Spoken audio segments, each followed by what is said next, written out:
Ecuador no para.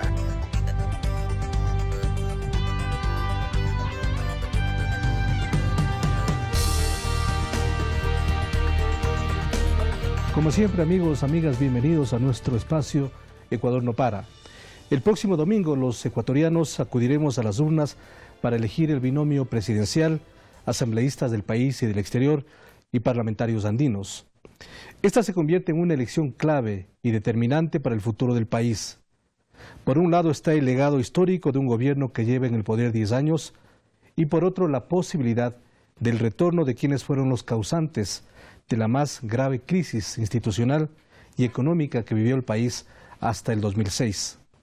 El programa del día de hoy quiere ser una guía para el debate final que debemos tener los ecuatorianos antes de acudir a las urnas.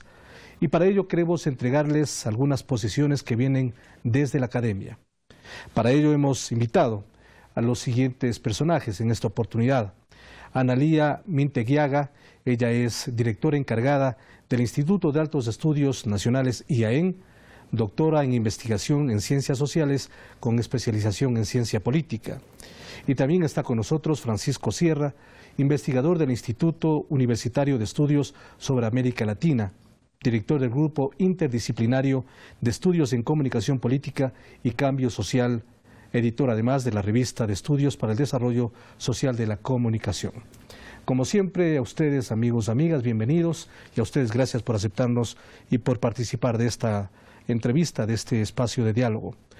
Ecuador se convierte, Analía, bienvenida, en una capital electoral de América Latina, como lo están analizando desde diversos puntos de varios países del mundo. ¿Qué significa para Ecuador las elecciones del próximo día domingo? Bueno, para Ecuador es la posibilidad de zanjar un nuevo proceso electoral, pero para América Latina lo que sucede en Ecuador es muy relevante porque es una experiencia de gobierno progresista, de gobierno de izquierda que está intentando plantear una continuidad de ese proyecto, en el marco de lo que ha sucedido en otros países, en donde ese proyecto no ha podido tener continuidad, sea por vía electoral democrática, como en el caso de Argentina, o por una vía de golpe institucional, como en el caso de Brasil. Es decir, lo que suceda este domingo en Ecuador no solamente es importante para los ecuatorianos, porque van a elegir a el futuro gobierno, sino lo que va a suceder para América Latina y esta ola de gobiernos progresistas que ha influenciado tanto a América del Sur. Francisco, bienvenido al espacio. Gracias. ¿Por qué trasciende más allá de la política interna lo que pueda suceder en el Ecuador el próximo domingo? Fundamentalmente porque es una elección encrucijada de si es cierto el relato, un relato por cierto interesado en los medios de comunicación, sobre el fin del ciclo progresista, el retorno a las recetas neoliberales, y de este punto de inflexión va a depender, por ejemplo, instituciones como UNASUR, el futuro del regionalismo y de la integración latinoamericana, el reforzamiento de la alianza entre países, y no olvidemos que en los próximos años vamos a tener procesos que previsiblemente avancen en un sentido progresista. Por ejemplo, México, que todos olvidan en el mapa, pero que previsiblemente el 2018 la candidatura de Morena pueda alzarse con el poder y por tanto el reforzamiento entre los países latinos de América del Norte, Centroamérica y por supuesto de Sudamérica pueden tener otro escenario. Así que de aquí va a depender no solo el futuro para los ecuatorianos, sino también los procesos de integración y de consolidación de la soberanía y el nuevo regionalismo latinoamericano. Efectivamente, el contexto electoral en América Latina determina que en los últimos años los gobiernos progresistas han podido ganar no solamente una, sino varias elecciones. Pasó entre Lula y Dilma, que se lograron 4 victorias en Brasil. Néstor y Cristina lograron 3 victorias. En Venezuela, entre Hugo Chávez y Maduro, 4 victorias. En Uruguay, Tabaré y Mujica, 3 victorias. Evo Morales ha ganado 3 elecciones consecutivas, lleva más de 10 años en el poder. Nicaragua con Daniel Ortega igual, y Ecuador tiene 10 años en el poder. ¿Cómo se va a evaluar a nivel de Ecuador, de América Latina, el significado y el peso específico que tiene estas victorias en América Latina? O sea, tienen un valor importante. Lo interesante de ver en estas elecciones es qué puede llegar a suceder si se impone o se logra cuajar el escenario contrario. Argentina y Brasil es un ejemplo contundente de lo que puede llegar a suceder en la región si ocupan los cargos de poder coaliciones o gobiernos de centro derecha y de derecha. El caso de Macri es paradigmático. Hemos visto que llega con un discurso que retoma los postulados de los gobiernos progresistas, pero una vez en el poder cambian automáticamente su agenda. Lo mismo ha sucedido con Temer. El caso de Argentina es realmente llamativo porque en el último año y medio prácticamente ha desarmado toda la agenda social, de política social y de política laboral que se venía gestando en los últimos 11 años, con unos efectos e impactos en la constitución de los estados de bienestar que ha sido terrible. Aumento de desempleo, aumento de la pobreza. Incluso ha tenido un impacto terrible en el campo de la educación y de la salud pública. Y en el caso de Temer también ha aprobado una reforma constitucional para permitir no tocar el gasto social en los próximos 20 años. Es decir, confiscar el futuro del bienestar de la población brasilera para los próximos 20 años. Es decir, que lo que suceda en Ecuador hay que verlo desde esa perspectiva. Las opciones son dos proyectos de país, son dos proyectos de modelos de región, como decía claramente Francisco Sierra. Lo que se está jugando es mucho en estas elecciones en Ecuador. En ese sentido, Francisco, estamos entonces mirando la contundencia que han tenido estos gobiernos progresistas en el apoyo a los sectores sociales, a la reivindicación de diferentes espacios que no tenían opciones en los otros gobiernos. Pero ¿será lo suficientemente fuerte como para que un país pueda desarrollar ese sentido de seguir apoyando esta opción? ¿O en realidad la propuesta del neoliberalismo podría cuajar y podría ser contundente en el país? En un proceso democrático abierto efectivamente puede pasar. Los indicadores en términos de eficiencia y de justicia, de igualdad, en países como Ecuador son incontestables.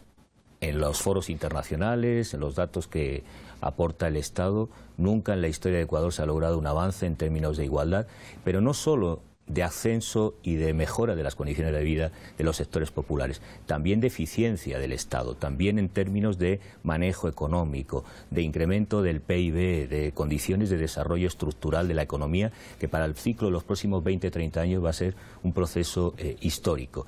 Eso puede traducirse en un voto contrario, puede, porque hay un factor subjetivo, porque existen las campañas y el marketing que hacen un vacío de la historia, un borrado de la historia, en el que esos elementos que son objetivos, que son objetivables, que son evidentes, pueden darse al traste por el deseo de un cambio. Comentaba la doctora Analía que el caso de Macri es emblemático, cambiemos. ¿Y cambiemos a qué? Se hizo un discurso y en la práctica se hizo exactamente lo contrario. Y este es un elemento de calidad democrática que es preocupante. Cuando los procesos electorales no tienen garantías para que el ciudadano, una vez vote, pueda tener dispositivos de participación y control democrático, evidentemente uno puede prometer 1 millón de empleos en campaña y luego, acto seguido, destruir justamente 1 millón de empleos. Lo hemos vivido en países como en España, en muchos países, recientemente en América Latina, en Sudamérica se han vivido casos muy ilustrativos de lo que significa esa dimensión subjetiva. Y yo creo que este tiempo de campaña sirve para disputar el sentido. ¿Qué entendemos como país? ¿Qué entendemos para Ecuador? ¿Qué entendemos para América Latina? Creo que es la clave, porque por mucho que tengamos elementos objetivos en política pública de crecimiento, de igualdad, de progreso, de desarrollo, de fortalecimiento como país, como Estado, la gente puede votar en cualquier otro caso por simplemente una proclama, por un eslogan o simplemente por el deseo o desgaste o abatimiento sobre un proyecto. Y creo que en la historia y en la democracia es importante cada vez más disputar el sentido y de algún modo hacer pedagogía democrática, buscando esa calidad y garantía para que el voto se traduzca en lo que es el interés general y la construcción de lo público. Lo contrario sería pues desde luego un socavamiento directo de la democracia en términos de modelo de representación. Creo que una de las ventajas del constitucionalismo ecuatoriano es que introduce otros poderes, entre ellos el de la participación, que hará difícil revertir esos procesos. Pero en política cuesta mucho construir, transformar, destruir, como se ha demostrado en la historia, es fácil, es cuestión de 3, 4 decretos y destruimos todo un proceso de construcción histórica que ha costado no solo la lucha de los ecuatorianos, sino también un gran esfuerzo desde el punto de vista de la construcción, de la gestión política y de la definición de programas de gobierno con consenso de la ciudadanía. Ahora, en los últimos años, en cuanto a elecciones, habíamos dicho lo que sucedió en Argentina, que ganó la derecha. A nivel legislativo ganó la derecha en Venezuela y también perdió un referéndum importante Bolivia con Evo Morales en Bolivia. ¿Esto puede ser una antesala de lo que podría suceder más adelante en el país? No necesariamente, digamos. Lo que pasó en el caso de Bolivia también estuvo influenciado por una serie de operatorias en el proceso de campaña electoral que tergiversaron en parte los resultados. Yo creo que acá sí hay que prestar muchísima atención a cómo se desarrollan las campañas electorales y en qué medida se permite que la ciudadanía pueda tener información fiable, verdadera, y reducir al máximo la manipulación política electoral. Creo que esta campaña electoral del Ecuador, en particular esta, ha tenido quizás los peores vicios de campañas electorales en términos de información falsa, de denuncias, de utilización de todo tipo de calumnias para desacreditar al oponente electoral. Creo que hemos visto lo que en ciencia política se habla de que es una guerra amigo-enemigo y no de adversarios. Es decir, acá lo que se intenta es destruir, anular, aniquilar al opositor. En el caso de Brasil, directamente se está trabajando a través del complejo judicial para proscribir a los candidatos. Yo creo que estamos llegando a un punto en las contiendas electorales donde los regímenes democráticos están perdiendo esa capacidad para garantizar juegos, campañas adecuadas en donde la gente pueda elegir entre opciones y programas de gobiernos diferentes.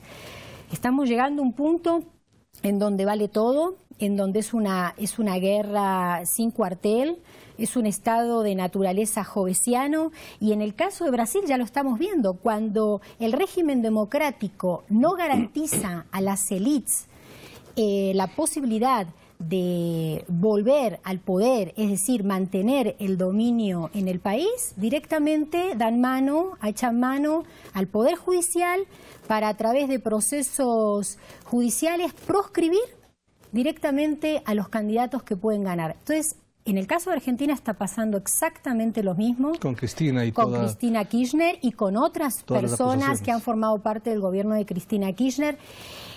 Nadie está en contra de las investigaciones y del análisis de casos de corrupción. El problema es cuando la corrupción está siendo utilizada justamente para proscribir candidatos que tienen todas las condiciones y no tienen, digamos, en muchos casos son causas armadas para proscribirlos. Nosotros vimos en el caso de las dictaduras militares en América Latina, ahí directamente se proscribían físicamente, las personas tenían que exiliarse y no podían participar de los procesos electorales. En este momento se estamos viendo nuevas formas de proscripción, ¿sí?, bajo el régimen democrático, que está operando a través de una destrucción de la división de poderes. El Poder Judicial interviene de una manera completamente dominante, rompiendo la posibilidad de los pesos y contrapesos entre el Poder Judicial, entre el Poder Legislativo y el Poder Ejecutivo, y tomando un protagonismo directamente mayúsculo e impidiendo que el régimen democrático pueda desarrollarse con normalidad. El tema de la corrupción vamos a ver más adelante en el siguiente bloque, pero para el cierre quisiera también un poco que nos comente Francisco, aunque ya dio algunas líneas, en el sentido que se observa o no se observa un desgaste en los gobiernos progresistas y particularmente en el gobierno del Ecuador, de la Revolución Ciudadana, con 10 años en el poder de manera consecutiva. Siempre hemos manifestado lo que significa para el Ecuador esta estabilidad política que no la tuvo 10 años anterior cuando llegó a tener 7 presidentes en 10 años. Yo creo que hay ciertos temas que lo que en campañas de comunicación política se llama el framing, que encuadran y crean un marco de conocimiento de la ciudadanía que normalmente es distorsionado o interesado. Por ejemplo, el tema de la corrupción, ¿no? O el concepto de que hay un reflujo del proceso de los gobiernos y movimientos progresistas en la región. Uno, si analiza los procesos históricos y desde el punto de vista de la movilización ciudadana, en Argentina mismo, en Brasil, estamos hablando de 2 países con un nivel de gobernabilidad, de credibilidad y de confianza nulo. En algunos casos por el golpismo, en otros casos porque se ha vulnerado de algún modo la legitimidad democrática aplicando una serie de medidas que en campaña se dijeron que exactamente son lo contrario.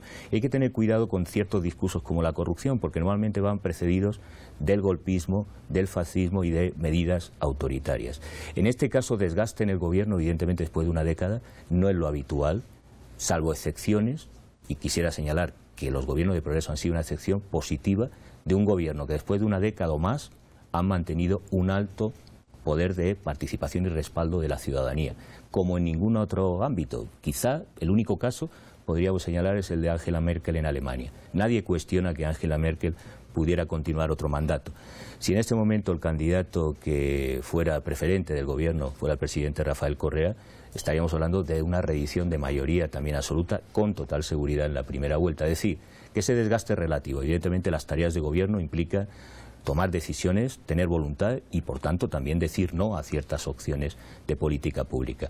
Pero a pesar de ese desgaste, la mayoría de los países que han tenido este ciclo de gobiernos de progreso siguen teniendo una confianza, un capital acumulado en términos políticos muy importante, que en algunos casos creo que se van a recuperar. Yo veo difícil que, por ejemplo, en el caso de Brasil, el gobierno ilegítimo de Temer pueda continuar en las condiciones que se está movilizando la universidad, el sector público, la ciudadanía en las calles de las principales capitales brasileñas. Y en el caso de Argentina, previsiblemente, la única estrategia que se señalaba antes y que es importante es la judicialización. Y ya hay una estrategia de hace muchos años de que si los gobiernos progresistas ascienden al poder ejecutivo en América Latina, la única solución es el golpismo o el Poder Judicial. Y por eso asistimos a una creciente judicialización, ¿no? Pero el desgaste es inevitable en tareas de gobierno. La cuestión es qué respaldos tienen esos proyectos. Y también recordar que muchos de los países donde ha habido un retroceso relativo, porque no consideraría un retroceso en el caso de Bolivia, se perdió un referéndum, pero hay que recordar que se hizo con desinformación, con una campaña mediática internacional, con apoyo financiero de Estados Unidos, es decir, todavía las élites y la derecha en América Latina sigue siendo antidemocrática. No respeta que un gobierno de las mayorías, cuando hay gobierno de las mayorías se consideran populistas o incluso autoritarios, porque son de las mayorías, pero cuando es de las élites se considera que es la normalidad democrática. Hay que recordarlo porque esto es importante para la historia de América Latina. Todavía estos gobiernos tienen una base de apoyo social y moral amplísimo y en algunos casos, pese a los golpes de Estado institucionales, previsiblemente, salvo proscripción, persecución, como lo está viviendo Lula en el caso de Brasil, volverán otra vez al frente del Ejecutivo, al frente del Estado. Muy bien, vamos a hacer una pausa en este momento, la primera del programa, y regresaremos más adelante hablando de la campaña en el Ecuador. Indiscutiblemente el tema de la corrupción ha sido el eje de la campaña, especialmente de los partidos de oposición, y las acusaciones reiterativas, a falta de propuestas, acusaciones de ese tipo. Enseguida regresamos con ustedes. Ya volvemos con Ecuador no para.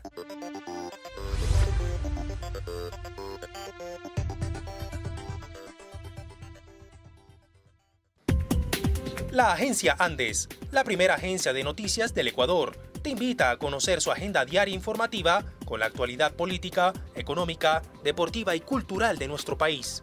Ingresa a www.andes.info.es, donde podrás disfrutar de nuestros reportajes especiales, fotografías de todos los rincones del país y demás productos audiovisuales. Sigue nuestras noticias en Facebook, Twitter, YouTube y Flickr. Agencia Andes, la primera agencia de noticias del Ecuador. La belleza del Ecuador no está solo en sus monumentos, en sus montañas, en sus costas, en su Amazonía, con sus atractivos turísticos o en sus experiencias únicas. Está en tu alegría, en tu calidez y honestidad,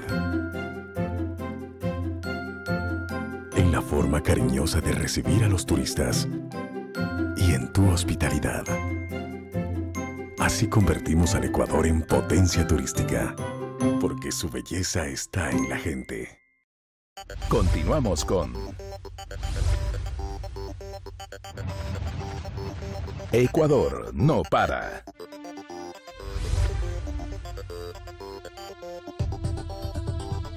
Continuamos con ustedes, amigos, amigas de Ecuador no para, en esta campaña típica que ya termina justamente el próximo día jueves.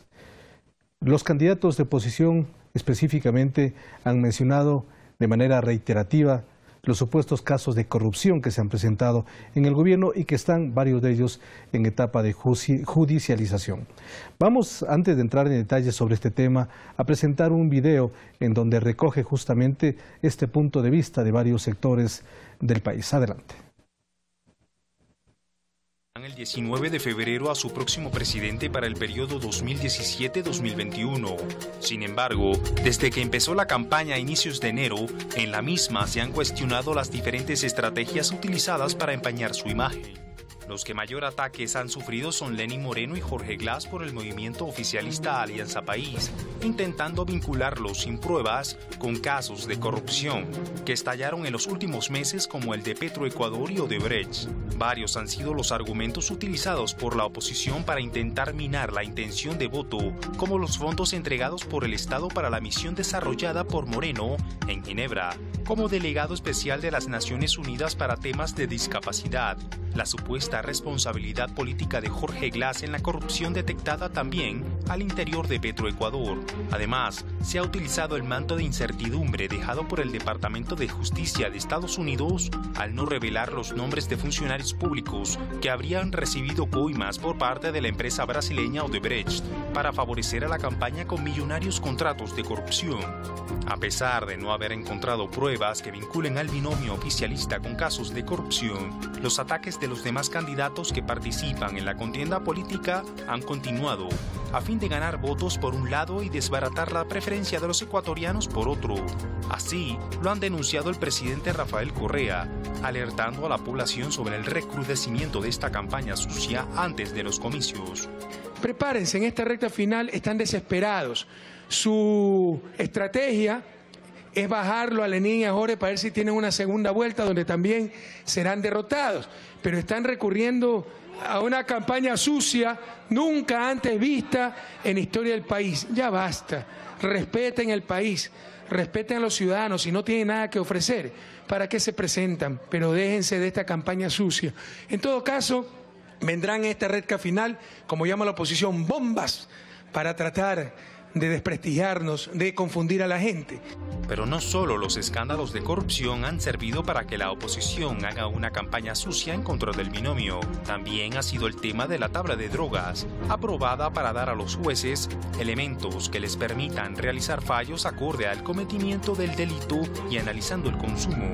Los opositores se han valido de este tema para confundir a la población con el argumento de que el gobierno aprobó la tenencia y consumo de drogas en el país. Así es como se está cerrando la campaña para las elecciones a realizarse el próximo 19 de febrero y que en caso de darse una segunda vuelta, la campaña se realizaría del 10 al 30 de marzo. Muy bien. Habíamos manifestado entonces, Analía, que el tema de la corrupción se convierte prácticamente en el eje central de la campaña, especialmente en los últimos 15 días que estamos viviendo en el país. A mí me gustaría, en función de lo que nos estás planteando, hacer una pequeña reflexión. Hay un autor que se llama Giorgio Agamben que plantea los estados de excepción y explica que, por ejemplo, en los regímenes fascistas, en las dictaduras militares del Cono Sur, en estados de guerra, se aplica el estado de excepción. El estado de excepción es un estado en el que se pone entre paréntesis el derecho. En ese instante, en esos momentos, en esos periodos, no funciona el estado de derecho. No es un estado anterior al derecho, sino es un estado en el cual el derecho no funciona, se pone entre paréntesis. Eso es lo que estamos viviendo en algunos países de la región. Bajo el argumento, por ejemplo, de la corrupción, una suerte de corrupción endémica, generalizada, que impide que las instituciones democráticas funcionen con normalidad, algún actor, algún poder, se constituye en el garante de ese régimen democrático. Eso lo estamos viviendo, por ejemplo, en Argentina, en Brasil. El Poder Judicial se constituye en el garante del régimen democrático. ¿Y qué le permite actuar en este estado de excepción? Puede hacer casi lo que quiere, porque es un estado de excepción, es un estado en el que se pone entre paréntesis el derecho. Por ejemplo, prisiones preventivas, no seguir el debido proceso, la espectacularización de la justicia, cuando llega primero a la cámara de televisión que incluso la orden del juez. Cuando se hacen escuchas ilegales, se filtran nombres de una lista que nadie sabe de dónde viene, ¿sí? Se filtra todo el proceso que debe tener secreto de sumario, justamente para garantizar un debido proceso. Esto es lo que estamos viviendo ahora. La corrupción se transformó en una justificación del estado de excepción, en donde cada actor puede hacer prácticamente lo que quiere. Y también interviene en esto, así como interviene el Poder Judicial, el poder mediático, que también es como que se constituye en una especie de garante del régimen democrático. Yo creo que tenemos que tener mucho cuidado y tenemos que aprender del pasado. Nosotros ya vimos lo que pasa en los estados de excepción, no solamente en la Europa continental, sino lo que pasó en el Cono Sur con las dictaduras militares. En Argentina se aplicó un estado de excepción incluso en el régimen democrático. En la crisis del año 1989, en la crisis de la hiperinflación, cuando prácticamente el país entraba en un desborde total por una inflación de más del 100%, actuó un estado de excepción. El nuevo gobierno que llega al poder, incluso antes de que se termine el gobierno de Raúl Alfonsín, dice, acá hay un estado de excepción, es tal el estado de desgobierno que tenemos que aplicar medidas excepcionales que implicó la privatización de las empresas públicas, ¿sí? Que implicó pago de la deuda a tasas increíbles. Y esto es lo que está pasando. ¿Qué pasa con la reforma constitucional de Brasil? Además de recortar el gasto y confiscarlos por los próximos 20 años, se está preparando un plan para privatizar las empresas públicas brasileras, que era justamente la joya de la corona. Entonces, tenemos que tener muchísimo cuidado y prestar mucha atención y aprender del pasado. Cuando las élites que han ejercido históricamente el poder sienten que no pueden bajo el régimen democrático, quiebran de alguna manera el régimen democrático. No lo pueden hacer ahorita bajo sistemas militares, bajo un golpe de Estado militar.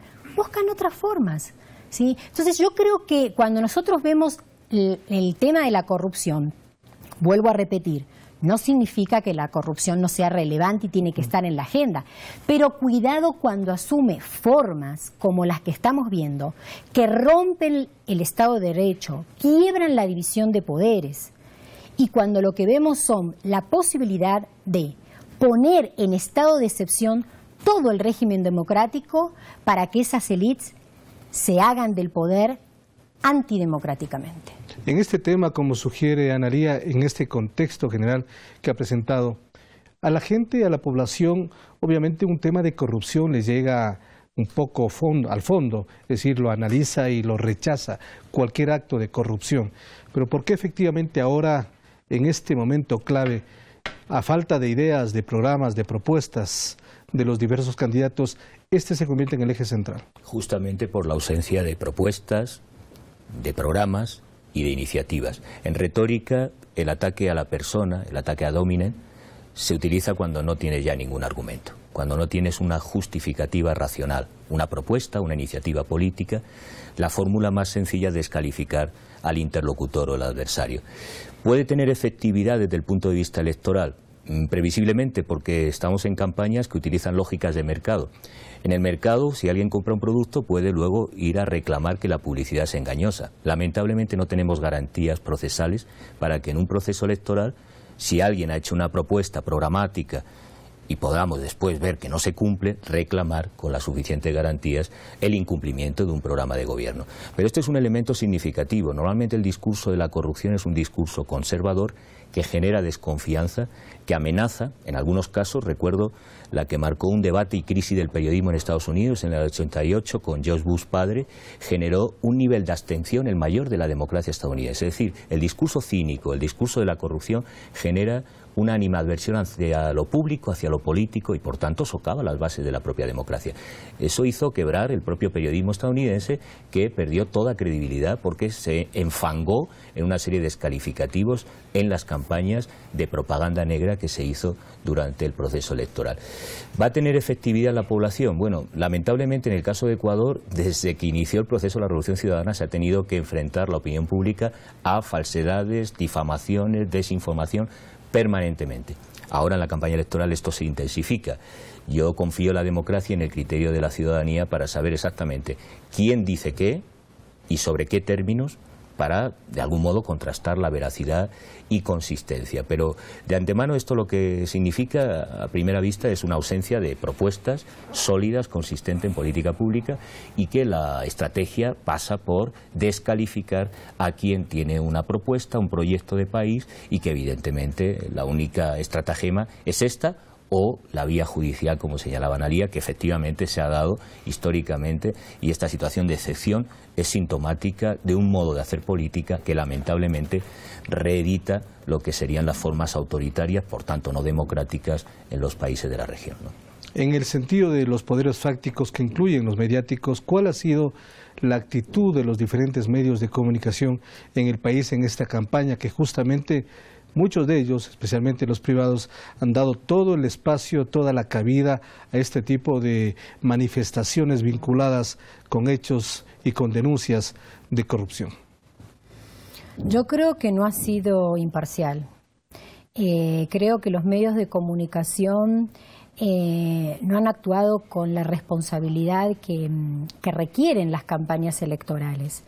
Han formado parte de esta batalla campal, porque la verdad es que es una batalla campal que ha tenido reglas, desde mi punto de vista, no suficientes.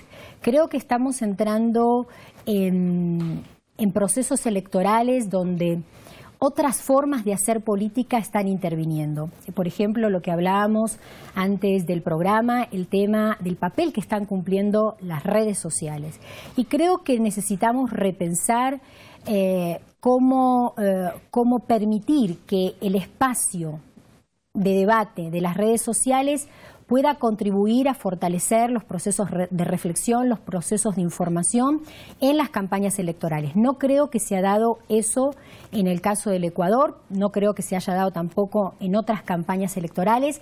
Creo que el desarrollo tecnológico nos ha superado en ese sentido y no hemos estado a la altura de las circunstancias. Deberíamos haber pensado cómo permitir que las redes sociales puedan aportar y fortalecer a los procesos de información de la ciudadanía, de reflexión de la ciudadanía, y no en lo que se han transformado, que es un espacio de bullying, de acoso, de difamación, de injurias, donde uno no puede distinguir quién es quién, si la persona que está diciendo eso primero existe.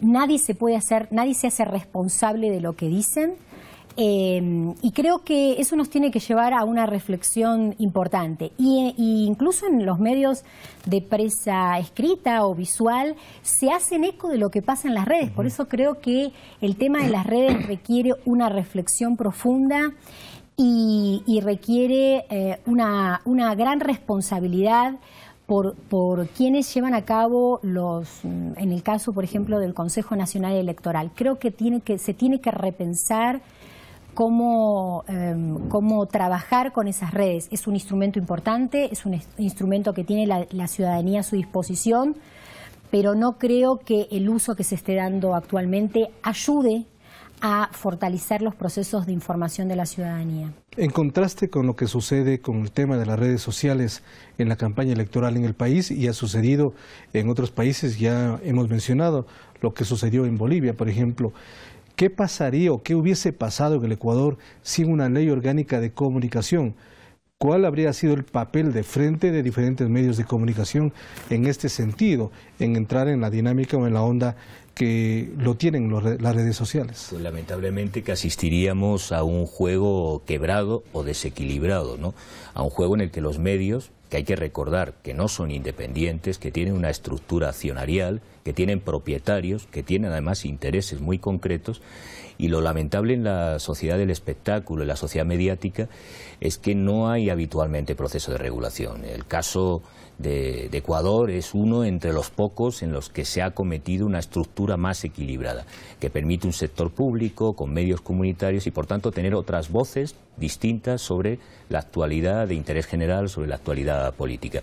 Si no tuviéramos esto, pues probablemente quienes estarían marcando la agenda serían los superministros, las familias como Isaías, con un monopolio u oligopolio de los medios que impiden una verdadera democracia.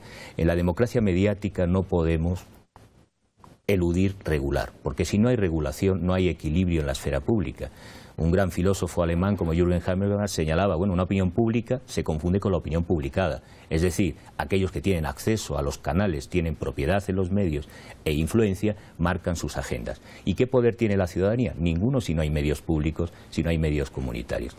Y en esto las democracias tienen que reflexionar mucho porque no estamos en el siglo XIX. La gente no accede al espacio público yendo a la calle y dando un mitin. Accede a través de los canales mediáticos. El 90% de la información que tiene la ciudadanía es a través de los grandes medios de comunicación y las redes sociales. Y si no hay regulación, difícilmente tenemos un sistema democrático en el que todas las corrientes de opinión y fuerzas políticas pueden hacer oír su voz. Creo que esa es una conquista. Hay que avanzar en el caso de Ecuador para que los medios comunitarios tengan licencias, esté consolidado, se cumpla el espíritu de la Ley Orgánica de Comunicación, pero esta es una garantía democrática para que esas agendas o esas desinformaciones o campañas de difamación tengan un contrapeso con otras lecturas más ponderadas y equilibradas sobre la realidad. Bien, vamos a hacer una pausa, la última en este programa. Regresaremos más adelante con ustedes en este análisis que estamos haciendo desde el punto de vista académico respecto a lo que está viviendo el país a pocos días, a pocas horas también ya que se cierre la campaña electoral y que el próximo domingo los ecuatorianos acudiremos a elegir diferentes dignidades a nivel nacional. Enseguida regresamos.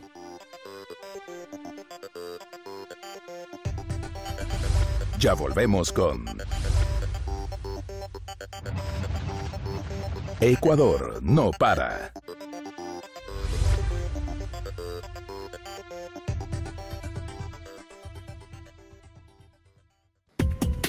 La agencia Andes, la primera agencia de noticias del Ecuador, te invita a conocer su agenda diaria informativa con la actualidad política, económica, deportiva y cultural de nuestro país. Ingresa a www.andes.info.es, donde podrás disfrutar de nuestros reportajes especiales, fotografías de todos los rincones del país y demás productos audiovisuales. Sigue nuestras noticias en Facebook, Twitter, YouTube y Flickr. Agencia Andes, la primera agencia de noticias del Ecuador. La belleza del Ecuador no está solo en sus monumentos, en sus montañas, en sus costas, en su Amazonía, o en sus atractivos turísticos, o en sus experiencias únicas. Está en tu alegría, en tu calidez y honestidad, en la forma cariñosa de recibir a los turistas y en tu hospitalidad.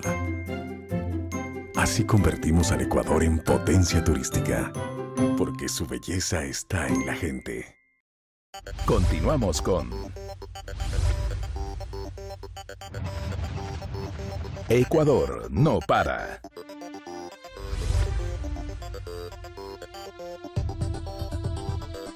Reiteramos, el próximo domingo los ecuatorianos acudiremos a las urnas para elegir el binomio presidencial, asambleístas provinciales, nacionales, de la circunscripción del exterior y también parlamentarios andinos. En esta elección también tendremos los ecuatorianos una papeleta adicional que tiene que ver con el pacto ético que el presidente de la República llevó adelante y que lo concretó en la convocatoria justamente a la consulta popular. Allí tendremos la siguiente pregunta. ¿Está usted de acuerdo en que para desempeñar una dignidad de elección popular o para ser servidor público se establezca como prohibición tener bienes o capitales de cualquier naturaleza en paraísos fiscales, sí o no? Esa será la pregunta en esta consulta popular. ¿Cuál es su criterio respecto a esta oportunidad que se tiene en el país de, además de elegir a los diferentes candidatos a las diversas dignidades, tener la opción de definir una clara política respecto al tema de los paraísos fiscales que tanto se ha hablado en los últimos tiempos en el país y en el mundo también? Yo creo que es muy importante el contenido de la consulta popular, pero es muy importante el mecanismo de la consulta popular. El Ecuador, en ese sentido, ha dado ejemplo de permanentes consultas a la ciudadanía para tomar grandes decisiones que afectan la vida de los ecuatorianos y de las ecuatorianas.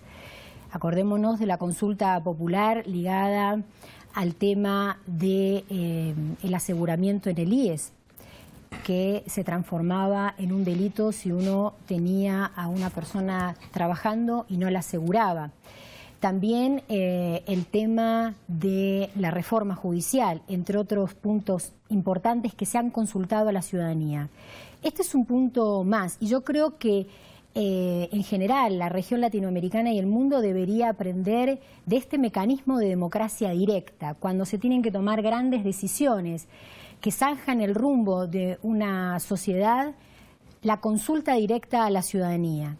Creo que es ahora respecto al contenido, es una pregunta clave, porque nos habla de no tener doble estándar. Nosotros podemos decir que las personas que ocupan dignidades públicas tienen que hacer sus declaraciones juradas, tener un comportamiento probo, pero ¿de qué clase de probidad, de qué clase de ética pública estamos hablando, de honestidad pública, si una persona su dinero lo pone en un paraíso fiscal para no pagar impuestos? ¿Sí?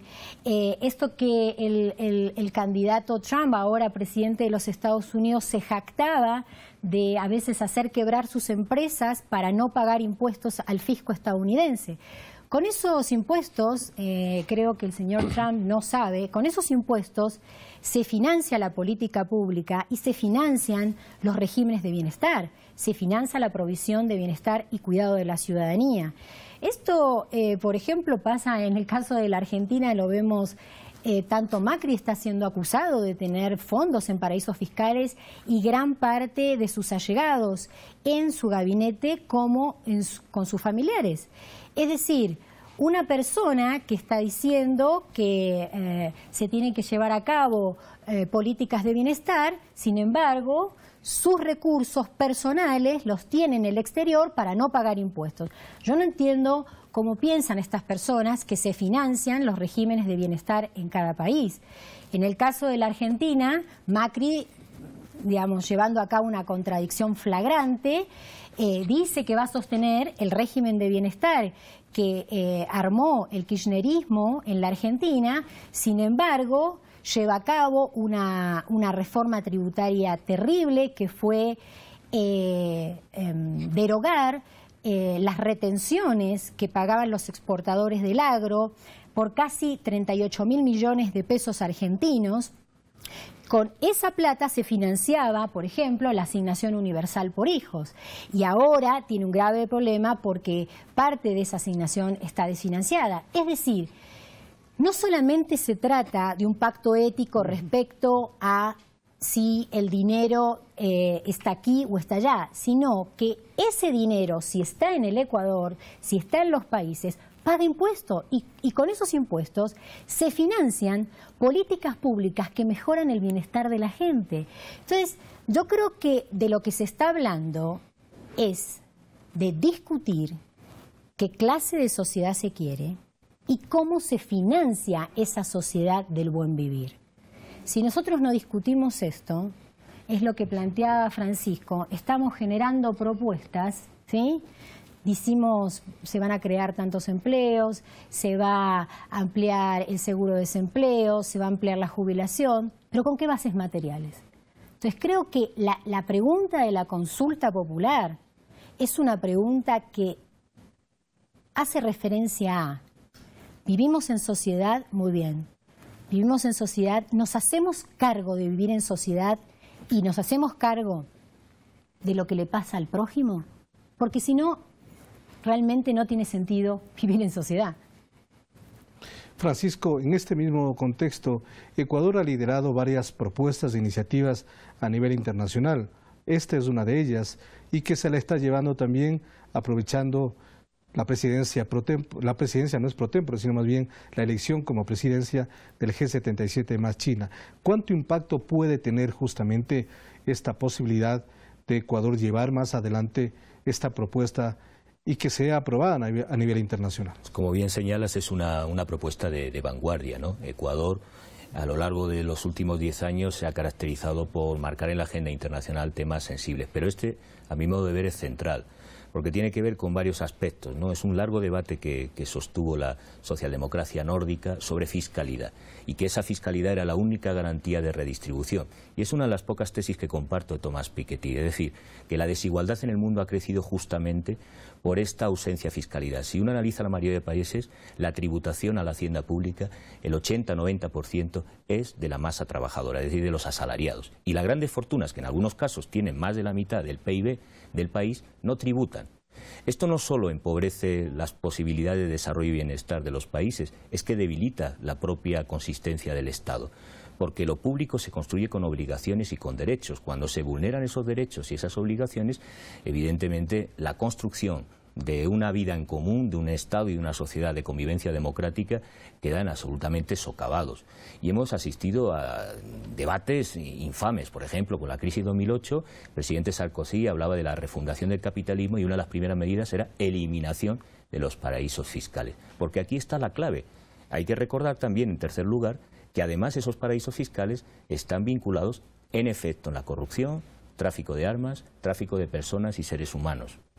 Y también la financiación de guerras irregulares, de la expoliación de grandes continentes como África. Entonces estamos hablando algo más que de cumplir el derecho, es establecer un sistema internacional de convivencia entre los pueblos en el que la riqueza sea compartida, en el que, habiendo diferencias de fortuna, haya un mínimo de obligaciones y evitar el crimen organizado que justamente se ampara en esos paraísos fiscales para el lavado de dinero.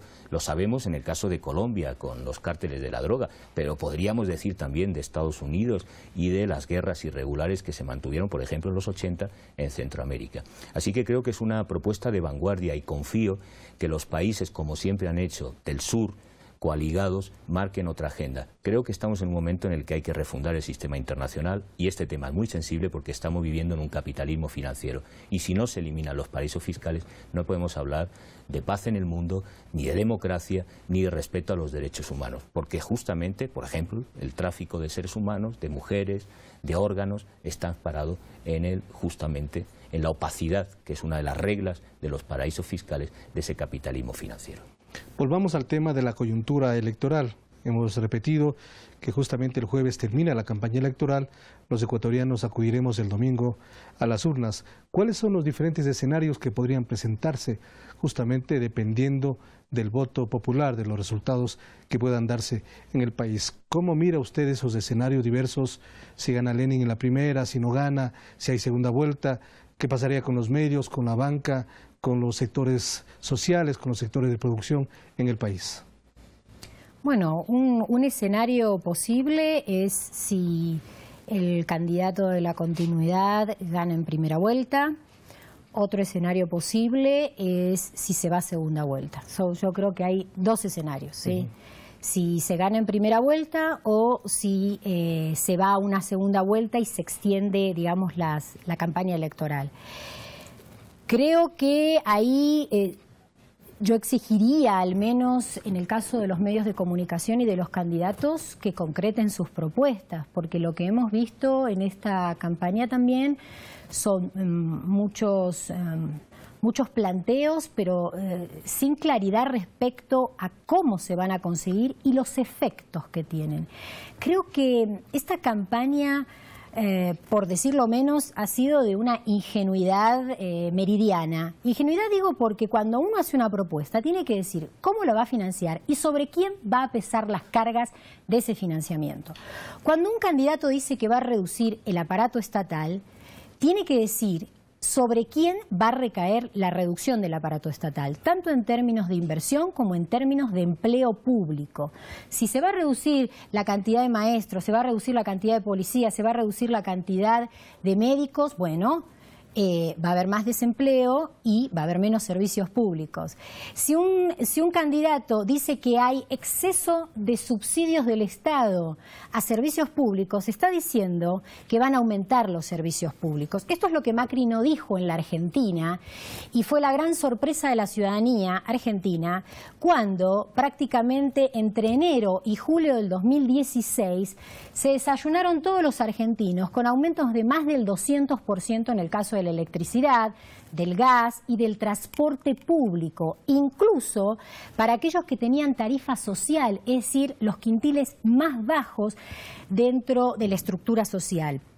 Creo que hay que decir la verdad, ¿sí? Hay que decir el proyecto y la ideología que está detrás. Soy de una ideología de corte neoclásico, neoliberal. Creo que el mercado es el que tiene que regular, el Estado es el gran promotor del bienestar de la sociedad. Por goteo, por crecimiento, llegará a los sectores más vulnerables. Tengo que decirlo. O tengo un proyecto socialdemócrata en donde considero que el Estado tiene un papel promotor importante, no será empresario, pero sí puede colaborar con el sector privado, pero hay que decirlo. Esto es algo que en algún momento un periodista también de este canal me preguntó. El problema es la discusión que se torna ideológica. Yo no creo que sea un problema que se torne ideológica. Yo creo que el problema es la opacidad de los proyectos de sociedad que están detrás de estas propuestas. Y eso es una discusión ideológica. Tenemos que volver a discutir. Muy bien, este candidato plantea reducir el Estado y que el mercado sea el gran promotor. Eso tiene costos y alguien paga los costos. Siempre alguien paga los costos. Y si no, veamos los ejemplos en América Latina que ya llegaron al poder o por vías democráticas o por vía de golpes institucionales. ¿Qué pasó con la política económica y la política social en esos países? Creo que esto permitiría una decisión responsable. Su punto de vista también, Francisco, respecto a los escenarios que podrían suceder el próximo domingo en el Ecuador. Yo coincido con el diagnóstico. Yo creo que hay un claro vencedor a priori. La discusión es si en la primera vuelta o en la segunda, y que en disputa hay dos modelos. Uno que piensa que el Estado, que el regionalismo, que la integración, que una política de reconstrucción permitirá mejores garantías, no solo en términos de justicia social, sino también de eficiencia de la economía, del desarrollo de Ecuador.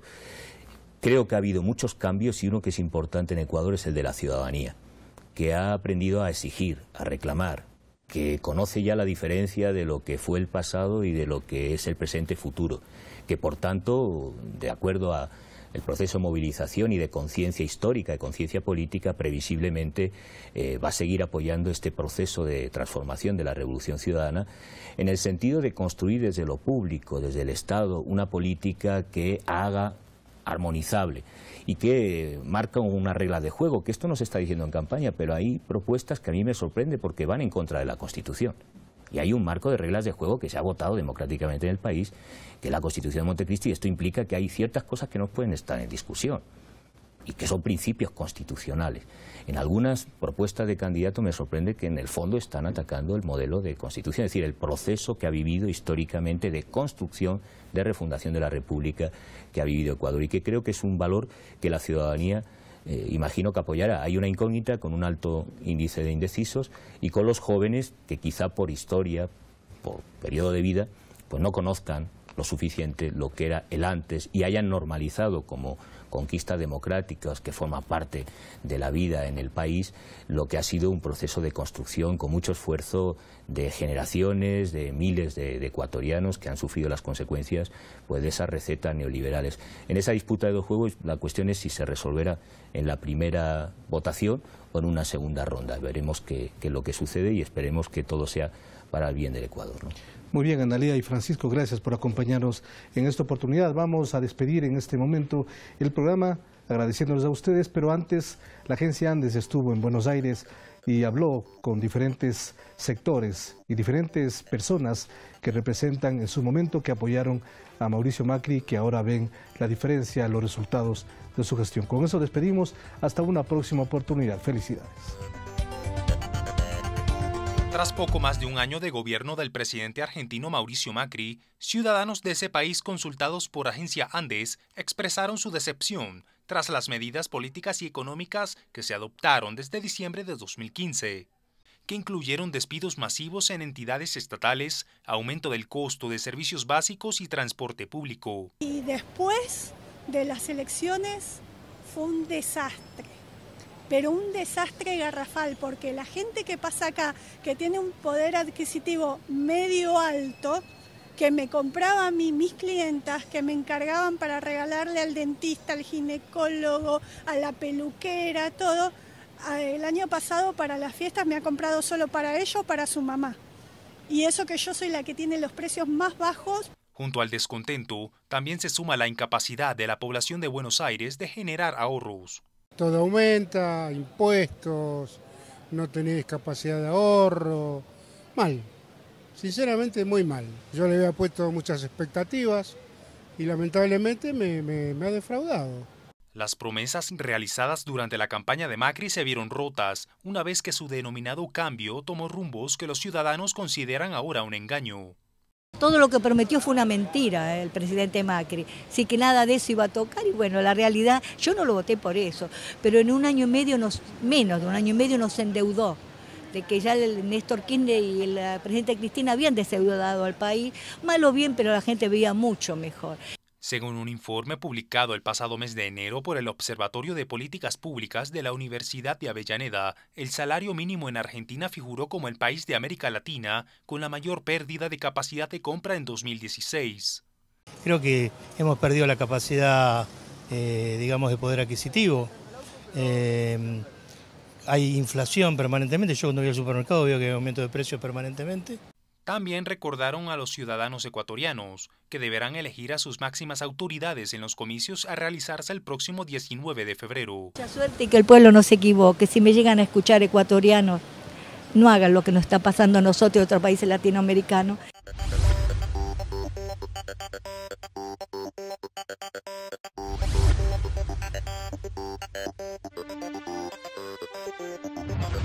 Ecuador no para.